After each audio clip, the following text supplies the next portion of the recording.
mediados del siglo XIX, el desarrollo industrial y las nuevas invenciones de instrumentos para la guerra y la vida moderna requería cada vez más del caucho, un insumo que se obtiene gracias a una sustancia lechosa llamada látex, extraída de la seringueira o árbol de la fortuna.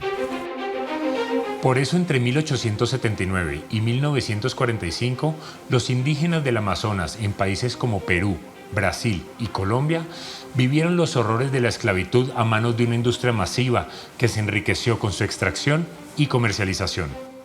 Para hablar sobre la fiebre del caucho nos acompaña hoy Santiago Sembrano, historiador de Señal Memoria.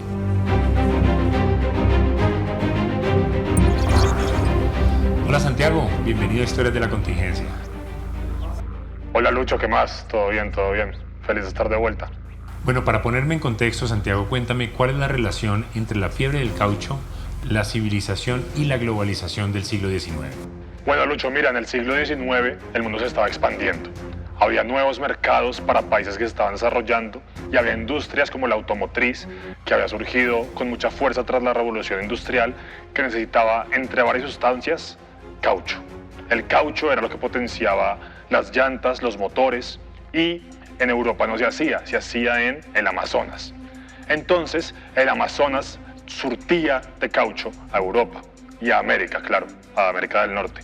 Entonces los barcos de Inglaterra entraban por el Amazonas, extraían el caucho y lo llevaban de vuelta hasta Londres. Por eso en ese momento se decía que el Amazonas podía estar más cerca de Londres que de Bogotá. ¿Por qué se considera la fiebre del caucho como uno de los periodos más trágicos de la Amazonía?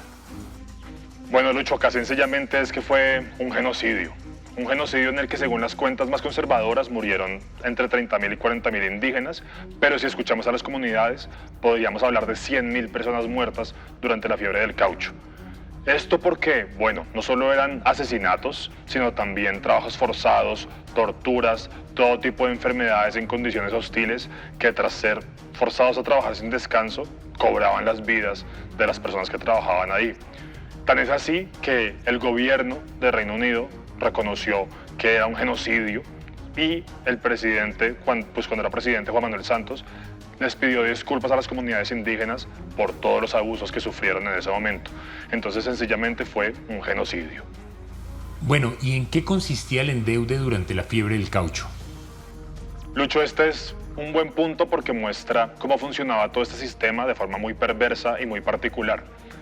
Esto era casi esclavitud, pero no tanto, porque a cambio del trabajo de sacar caucho, a los indígenas les daban bienes, comida, ropa, que ellos pagaban con su trabajo, pero nunca se acababa de pagar la deuda porque los que determinaban el precio del caucho y de los bienes eran los propios caucheros. Entonces siempre estaban luchando por alcanzar y poder librarse de la deuda, y cuando ya le iban a alcanzar tenían que pedir más comida y más materiales para vivir, y la deuda aumentaba y así sucesivamente, y se hacía un círculo vicioso imposible de romper.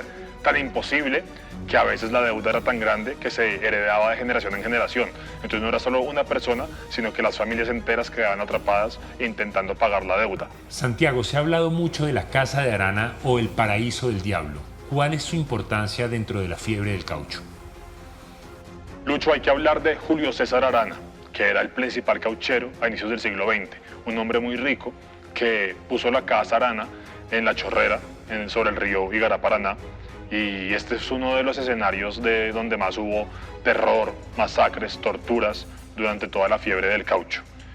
La Casa Arana era como un escenario magnificado donde el endeude, las torturas, todo lo que caracterizó la fiebre del caucho y también las ganancias millonarias se dieron a una escala enorme. Tan enorme como que se dice que hasta 100.000 trabajadores podía haber ahí, un número descomunal para la época.